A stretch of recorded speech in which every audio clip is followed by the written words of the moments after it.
In the interest of preserving my sanity, I have decided on this fine day to make a snuffle mat for a certain puggle puppy. Yes, this is really easy. You only need 4 things and they're all right here. I've got a strip of canvas, about 17 by 17 inches. It can be as big or small as you want. This is gonna be the backing. Now it doesn't have to have the funky mess with your eyes pattern, but with this, you don't have to measure out anything. So it's awesome. I picked up a couple of blankets from the dollar store. These are the fleece ones that you get in the dog section. $3 each. You can't really beat that price. Just saying. Pair of scissors and marker. So, I've done a lot of this prep work before I started the video, so this is gonna go pretty quick. So what you wanna do is you wanna cut strips about an inch wide. You guesstimate it. These are about 6 inches. You wanna just cut them in half. I could make a joke about my ability to measure and things like that, but I won't, because this is gonna be family friendly, I hope. If I can keep from dropping some words and not having to bleep them out. The thing with a snuffle mat, I've been kind of makeshifting one. So you get a blanket and you kind of bunch it up and you roll it up and you hide some treats in it. But the problem is that Lily, especially, and King now have figured out so quickly how to unroll it, and they just pick up, it's gotten to the point where they literally just pick up a corner and they just walk it away. So it kind of defeats the purpose. I mean, it's really clever and it's adorable to see, but when you're trying to exercise the little puggle brain that's inside Lily's noggin, it kind of doesn't, well, it's done the goal. It's achieved that goal. It's achieved it way too well. So this one's a weird one. So we'll just go this way. Do they have to be perfect? No, absolutely not. If some are longer or shorter, who cares? So you want to take the strips, and you want to put a knot roughly in the middle. Like I said, if it's a little off center, it just means that one side's going to be a little bit shorter than the other, and it just adds more places for them to snuffle. If you get one like this where it's all wonky, you just got one side. Hopefully I have way too many anyway, so I don't have to really worry about that. We'll see. And, okay, so I'm sure you get the idea. Like I said, I got a whack of them that I've already done. So we'll move those aside. So the backing, you want something that doesn't really need to be hemmed. Here we go. So yeah, I've cut these all out. If I separate, you can see the little slits. You want to keep them fairly small. If they're too big, like this one might be too big, there's a way to deal with that. I'll discuss that later. So what I did was I just took them, so you see these ones have marked, so I knew where I was. Just fold them in half. And what I kept forgetting, I can admit it, is that the slit is going to be twice the size that you see right here. So there might be some that we'll have to fiddle with later, and we are done. Okay. So I want to face this way. And here's some strips I prepared earlier. I always wanted to say that with a kitchen. That was always my favorite part in cooking shows. Put the tray of cookies in, and it's like, oh, and here's some I prepared earlier. Focus. So what you want to do is you want to take one side in. This is why you want them small, because it's better to have them too small, because you're just going to make them bigger when you pull that side through, and then you push the other one through. And you try to not say curse words. That's why I don't make the knots too tight, so you can't get pulled all the way through. And you get to do that as many times as you have slits, which is, oh my, which makes me really glad that I I was like, I'm gonna make a massive one. It's gonna be like, I'm gonna use the whole sheet of canvas. And then I kind of thought about what I was talking about and went, no, don't do that. So this one we have to make a little bit. Now if I do the opposite and I make it too big, you can just throw an extra knot in there, or knot two together. I mean, if it's not perfect, who cares? I guess this is going to be kind of like therapeutic, because it's almost like Zen, focus. It's like needlework or cross stitching. So you don't want to make it too big, because then you're just doing the opposite problem. Yeah, the thing with Lily's little pea brain, I like to call her little pea brain. She's just very nose driven, and you can't over exercise her because she's still young and she's still developing. But she's got to get that brain going. But I also don't want to make her too smart, because then she'll turn into a Houdini. So it's kind of a double-edged sword. At least this way, I kind of get to. She gets to exercise her brain, but hopefully she doesn't turn into too much of a. This is gonna sound weird, but I don't want to make her too smart, because I have a backyard with a fence. It's fenced off, and there's rabbits that come through there and all that, so it already kind of piques her interest.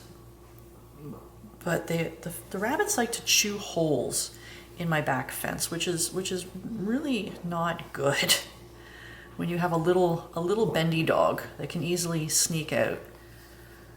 So the last thing I want her to do is start figuring things out and turning into a real problem solver.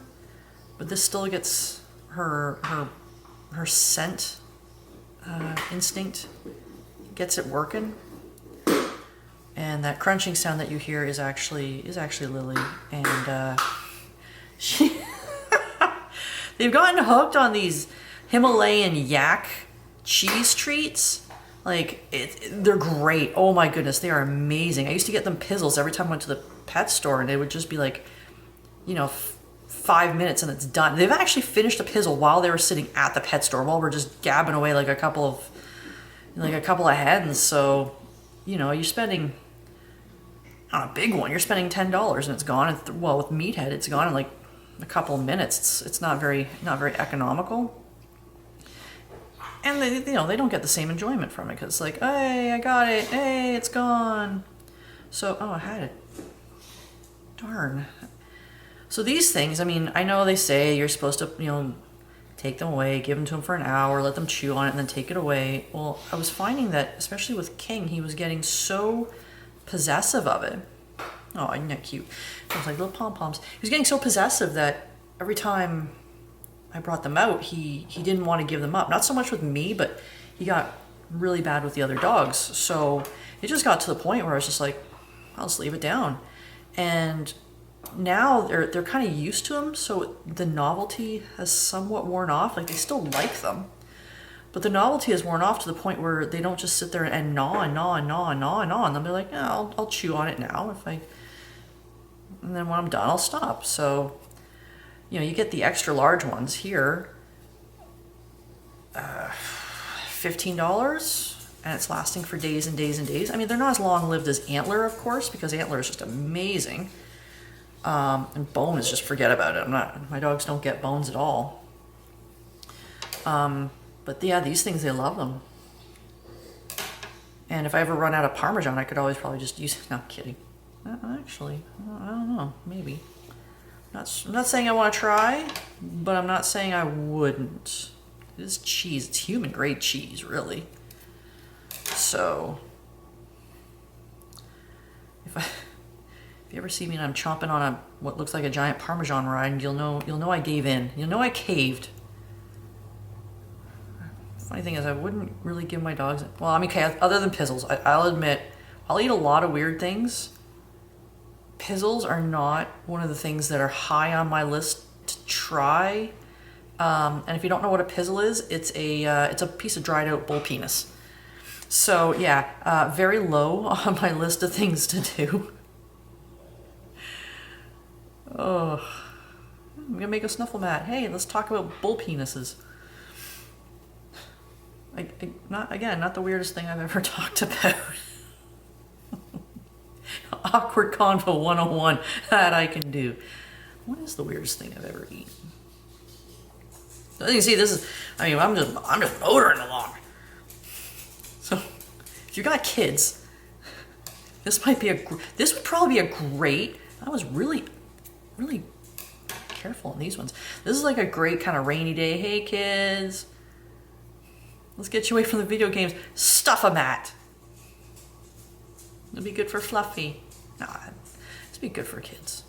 And like, yeah, and yeah, it's kind of like an adult, like needlepoint.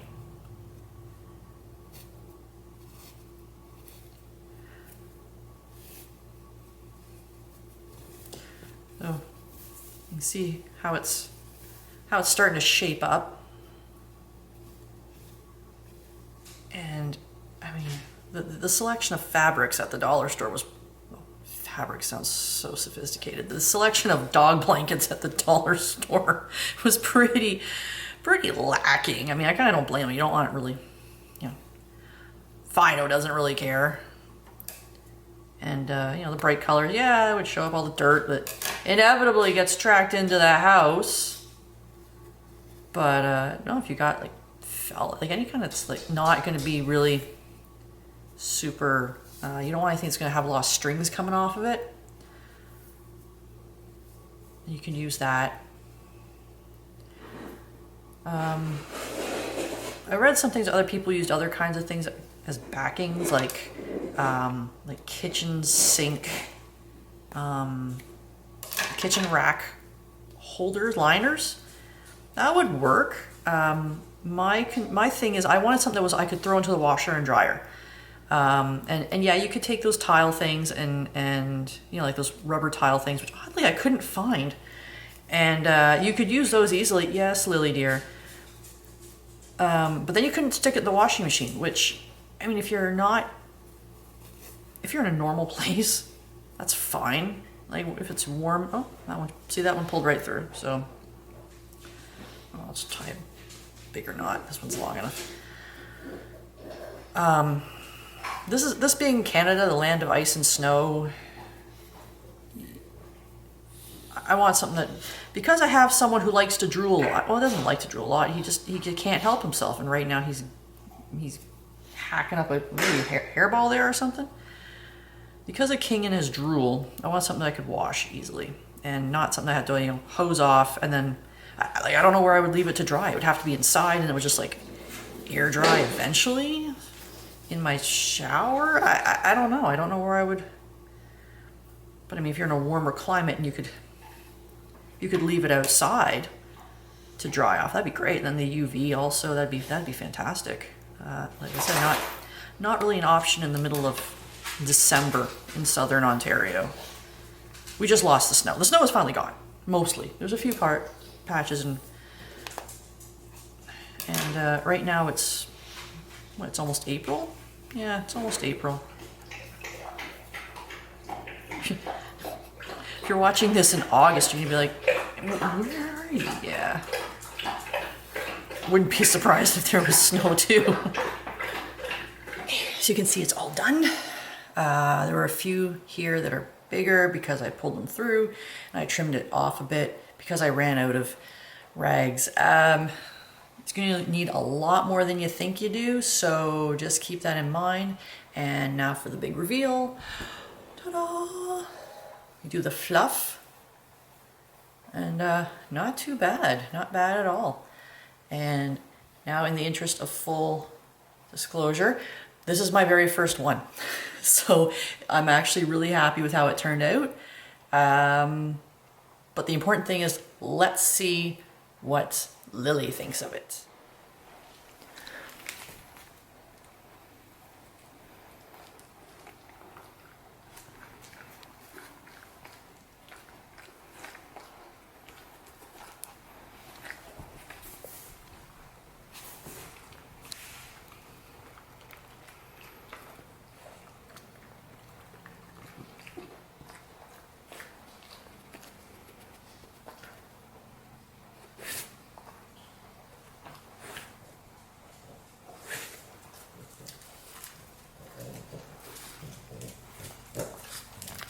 Come here, Leo.